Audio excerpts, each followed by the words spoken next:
Deputy Minister of Regional Administration and Local Government faced by land dispute challenges. Form 6 students to return to school and higher learning institutions in Zanzibar to reopen on 1st of June. And in sports, Mehdi Kagere is the first foreign player to arrive as a Simba Sports Club begins training.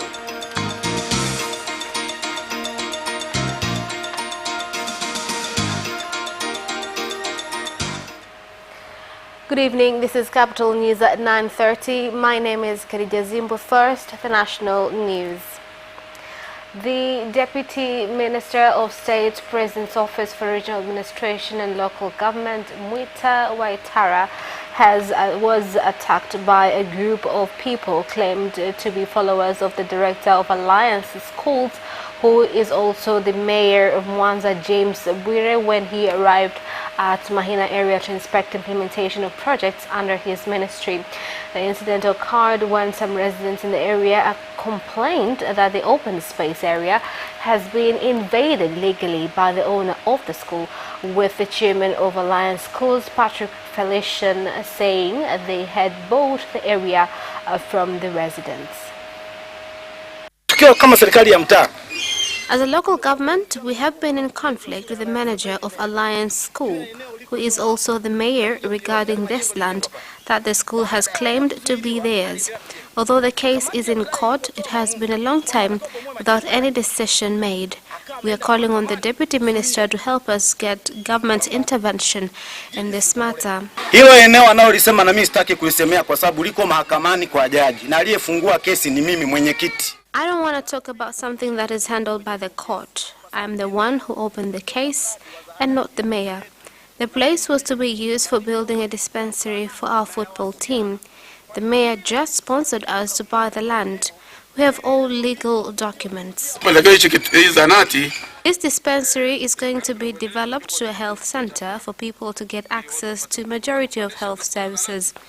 Even if we will not be there to ensure levels of the center are advancing, as time goes by, whoever will be in the office by then is entitled to ensure that happens.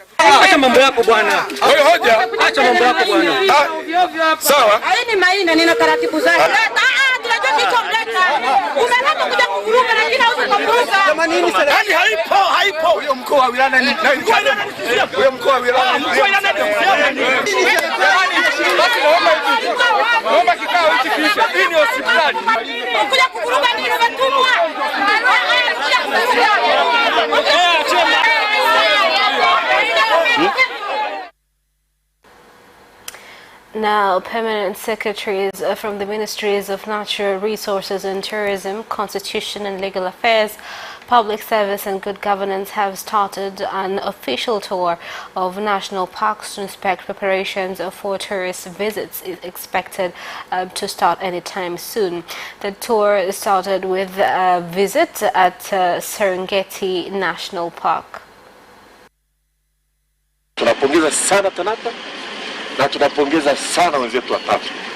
We commend both parties for a job well done.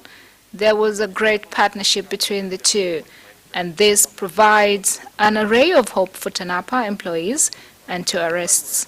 In case of any emergency, there is care. The airstrip is just close by, meaning now there will be fly doctors. It is our hope that by working together, we will be able to expand this service and adding more rooms, so this will become a bigger center that can provide key first aid care.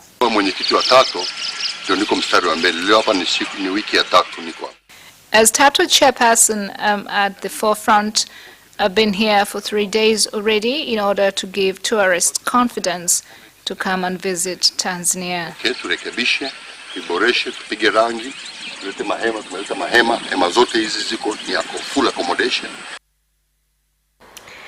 Second Vice President of Zanzibar, Ambassador Saif Ali Idi, has announced the government's decision to remove some restrictions, which include allowing Form 6 students to return to school, as well as reopening of higher learning institutions on June 1st this year. Ambassador Saif Ali Idi said other directives aimed at preventing the spread of the coronavirus will continue to be implemented. Jumla ya wagonjwa 134 wamethibitishwa kwa maradhi haya. To date, a total of 134 people have been confirmed with COVID-19. Out of them, 109 were found in Zanzibar and 25 in Pemba. Among the patients, 6 of them have died. 115 people have recovered, with only 19 patients are continuing with treatments at the center. Secondly, the government have directed the Ministry of Education and Vocational Trainings in the Isles to work together with the Ministry of Health in coming up with health guidelines that must be adhered in combating the virus. Thirdly, primary schools, madrasa and secondary schools will remain closed until further notice. Hadi itakapotolewa maelekezo mengine ya serikali hapo baadaye. Now, comedian Idris Sultan has appeared at Kisutu Resident Magistrate Court in Dar es Salaam 7 days after he was arrested. He is being charged for failing to register a SIM card that was previously owned by another person, which is a violation of regulations of the Electronic and Postal Act of 2020. The court was told that between December 2019 and May 2020 in Mbezi Beach area, Kinondoni District, Dar es Salaam region, the accused used a SIM card that previously belonged to Innocent Maiga. The case has been adjourned until June 9th when it comes up for preliminary hearings. Moving on, Local Authorities Accounts Committee (LAC) has called on the government to stop bureaucracy in allocation of development funds to district councils, as this will hinder implementation of some projects. This was said by the chairman of committee when tabling their report in Parliament. Now, contributing to the debate on the report, some members of Parliament said that some receipts are using handwritten receipts instead of electronic ones. Bunge linaishauri serikali. The House is advising the government to deliver funds meant for development to municipal councils on a timely basis, adhering to the law on expenditure in the relevant budget period. More than 355 health centers have been built. This is a big improvement. We also built more classrooms and teachers' houses. This is also a big improvement. We are serving the people. For the first time in my area, I've seen classrooms of the highest standards, even in schools located in rural areas. If you get there, you will not believe classrooms of such quality could be built in a rural area. Kijiji cha Lugululwanzungu kule Mbutu, madarasa yaliyojengwa kwa mpango wa P4R, ukifika Mheshimiwa Naibu Spika, huwezi kuamini ubora wa madarasa yale kama yangeweza kujengwa kwenye maeneo ya vijijini namna ile. Now, residents from Nyatwari ward in Bunda District, Mara region, affected by floods from Rubanda River and Lake Victoria, have urged the government to give them food aid and shelter, as the floods destroyed more than 100 acres of crops and destroyed 218 houses, causing more than 500 people to become homeless. Ukiangalia hekta ambazo zimezama.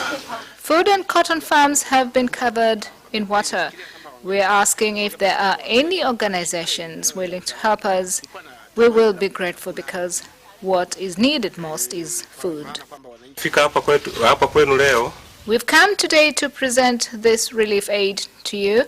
We were touched by the suffering endured by flood victims. There are blankets, buckets, soap, amongst other items. Kimsingi mafuriko haya yameleta madhara makubwa. The floods have caused so much damage.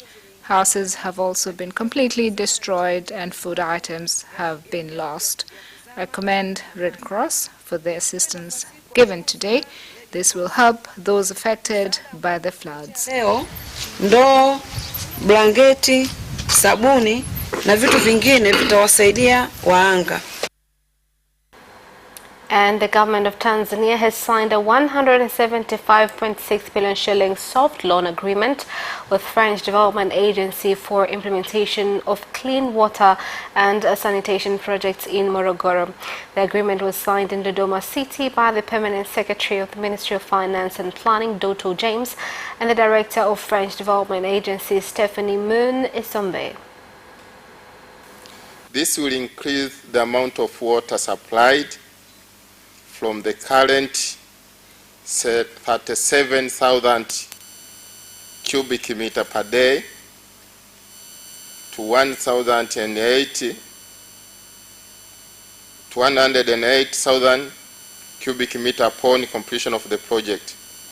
In addition, this project will enable to contribute to attaining a requirement of 126,253 cubic meter per day by the year 2035. The signing of this 70 million euro financing agreement, 175 billion Tanzanian shilling, is an important step forward in AFD's cooperation with the government of Tanzania, which has started more than 20 years ago and has significantly improved and increased since then. As you know, AFD has committed 760 million euro over the last 10 years in Tanzania and has recently doubled the amount of financing to about 100 million euro per year in order to support the government for the implementation of projects in the priority sectors of water and sanitation, energy and transport. And that is the end of national news. International news follows next.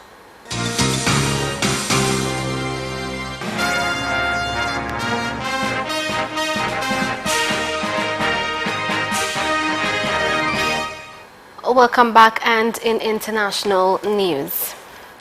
Kenya has confirmed 123 new coronavirus infections, marking the country's highest number of infections recorded within 24 hours. Now, the new cases were recorded following the testing of 3,077 samples, which is the largest sample size tested in the country since the outbreak of the disease, pushing the total number of cases to 1,471.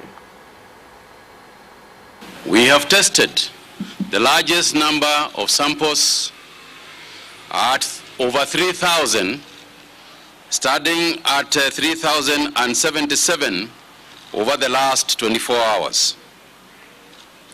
As could be expected out of that figure, we have also registered the highest number of positive Kenyans in 24 hours at 123 persons.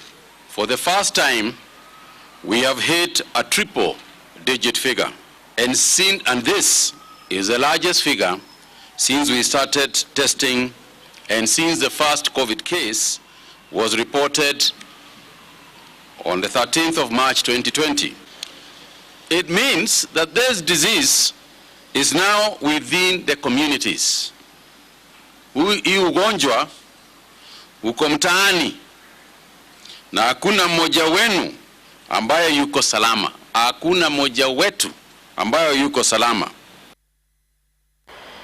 With 4 days to go until some coronavirus restrictions are removed in Rwanda, the Ministry of Health has warned citizens to continue adhering to health regulations against the coronavirus. As from 1st of June, restrictions that will be lifted include those of motorcycle taxis. The meeting has also resolved that until that problem is solved. In our meeting, it has been decided that if our demands are not met, then lecturers and other university staff will not return to work on June the 4th. Be willing to start teaching on the 4th of June. Over the EU Council presidency on July 1st, Chancellor Angela Merkel presents her program to the European Parliament through a video conference this Wednesday. Now, to discuss this, we have our correspondent from Dutch Welle, Emmanuel Shays. Emmanuel, next 6 months, what will be the agenda? Well, I think it's fair to say that this agenda will be very much shaken by the pandemic as Germany prepares to take over the EU Council presidency for 6 months. Of course, this agenda will be dominated by the coronavirus crisis and its economic consequences, but there are other issues that will be huge challenges faced by Germany during this presidency. Not least will be the handling of China's rise as an economic power, as at a time where the EU is more and more pressure to take sides between the US and China, as we see a power shift between the West and the East. Another issue, of course, will be the EU Green Deal, even if, quite frankly, this issue seems to have become quite secondary, even if Angela Merkel says that that will still remain an EU objective. And of course, Brexit will be on everyone's mind during those next 6 months because of the end of the year deadline for EU member states and the UK to define their future trade relationship. So what can we expect to see in terms of managing the current crisis? Well, what the crisis made very clear here at a European level is just how unprepared and uncoordinated the EU was in front of that sanitary crisis. So this really highlighted the need for a greater coordination, a greater independence of the European Union when it comes to essential goods, when it comes to health material. And German Foreign Minister Heiko Maas said he spoke of the urgency for the European Union to develop a strategic independence without rejecting free trade. So that will be worked on. And of course, the economic answer to the crisis will be paramount during those next 6 months. It is about bringing a coordinated answer to what is a shared plight by the European Union, with, we've seen last week, France and Germany calling for a 500 billion euros aid package that will be raised into financial markets for what will be the first joint debt raised by the EU. But of course, so as to implement that, France and Germany would have to have the agreement of other EU member states who would rather prefer and favor a short-term loan. So that will be discussed as well. So this is also the opportunity for Angela Merkel to show how much Europe she has in her as she nears the end of the mandate as German's Chancellor. Now, what can she hope to achieve in that regard? Well, that's exactly as you say. It is a golden opportunity for Angela Merkel to write her legacy on the EU and also on the international stage. You know, here in Germany, she's known as the Krisenkanzlerin, the crisis chancellor, because that's what she does best, is crisis management. And she was very much approved of by the German population for her handling of the coronavirus crisis. And now, because it's her last mandate as a German chancellor, there's no election deadlines looming, even if some also mentioned the possibility of a 5th mandate for the Chancellor. But as far as we know, there's no election looming for her, so she pretty much has free rein to give her impulse to Europe and to show just how much of a Europhile she really is. All right, thank you so much, Emmanuel Shays, for those updates. We believe that the coordinated answers that will be generated by the EU Council of Presidency, it will actually benefit not only European countries, but even the world as a whole. Thank you so much, Emmanuel. And that is the end of international news. Business news follows next.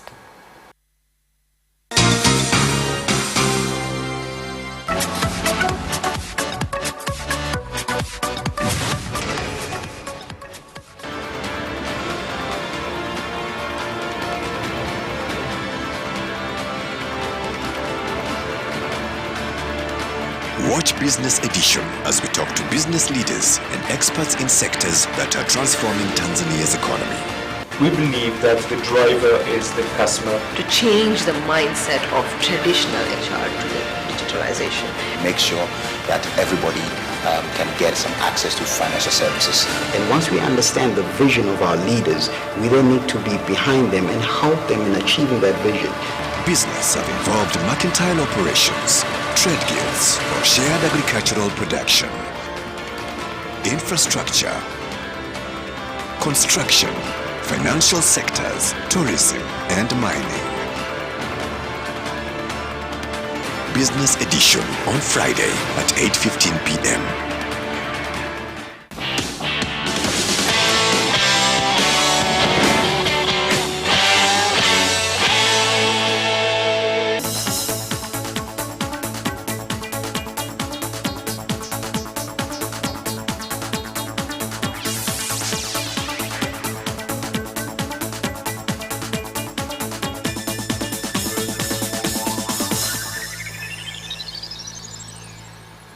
Welcome back, and in business news tonight. A few days after the government announced expected arrivals of international flights bringing tourists to the country and allowing some business activities to resume, some hotels have responded by starting renovation at work. Chini lakini tunaenda kwa matumaini. Tunaona mmoja anaanza kurudi. We still provide services, although we don't get customers because many people think that hotels are still closed. We still believe that things will resume back to normal very soon, following Regional Commissioner's directive. We are grateful to Honorable President for allowing us to open our hotels. We have started getting customers, although not in a big number, but we have faith that things will get back soon. Handcraft producers in Dar es Salaam have commended President Dr. Magufuli's decision to open up its skies to international flights, saying this will contribute to tourist visits and improve handicraft businesses which have been affected by the coronavirus pandemic. Mheshimiwa Rais wa kufungua anga letu, na tumesikia watalii wameanza kuingia. We are grateful to President Magufuli for allowing things to carry on as how they used to be.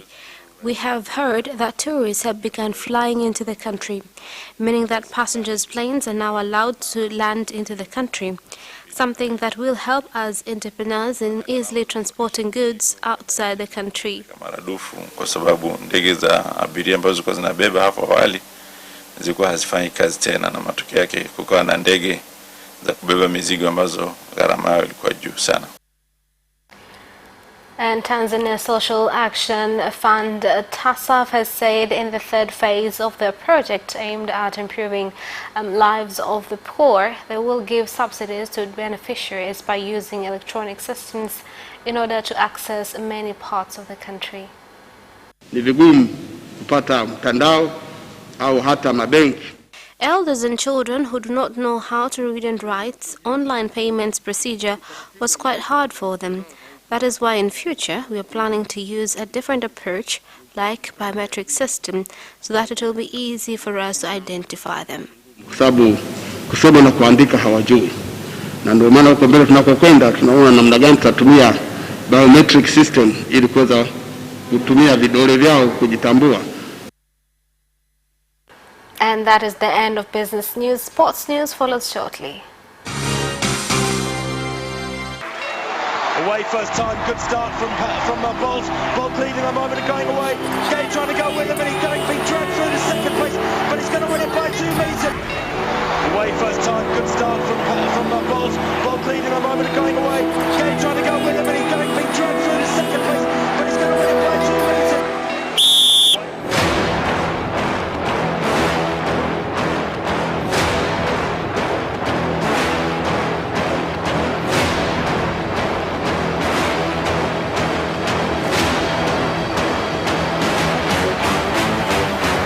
Opposition, Joaquinho, he did lose to Len.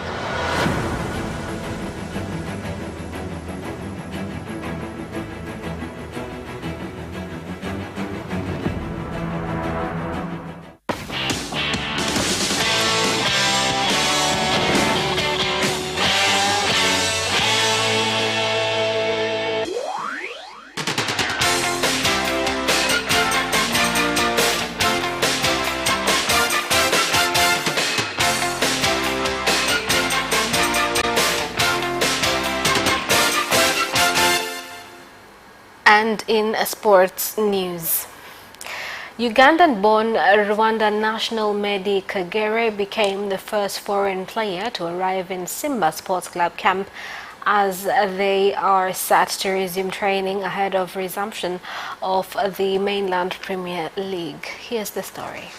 Tanzanian top flight is set to resume from June 1st after they got the green light from President John Pombe Magufuli last week. Simba, who are chasing for a third straight title, were among the teams whose foreign players had traveled to their native countries when the league was halted in mid-March owing to the coronavirus pandemic.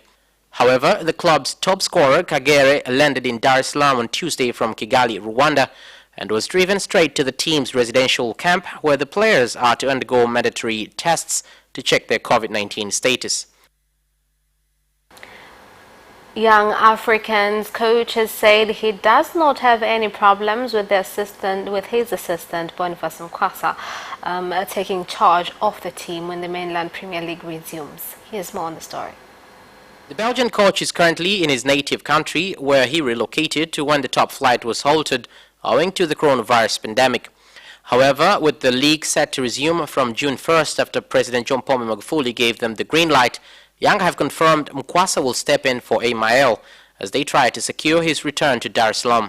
Ismael further revealed he will most likely arrive in Dar es Salaam on June 1st because he could get a second flight which will go directly to Tanzania.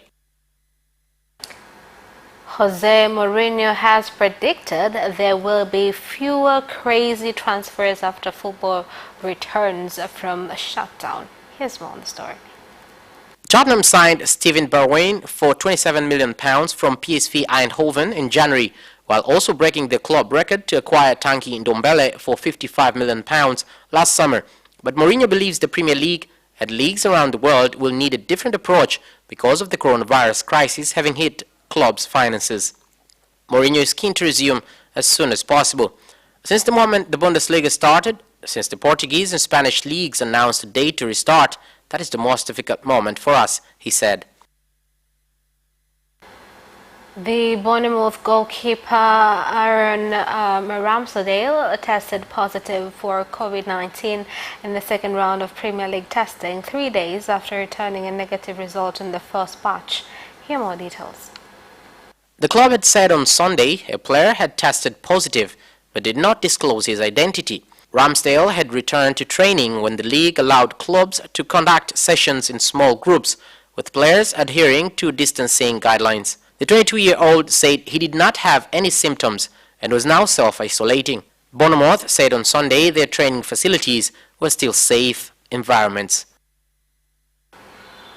And that's sports at MWANZA News Bulletin for tonight. My name is Khadija Zimba. Thank you for watching and good night.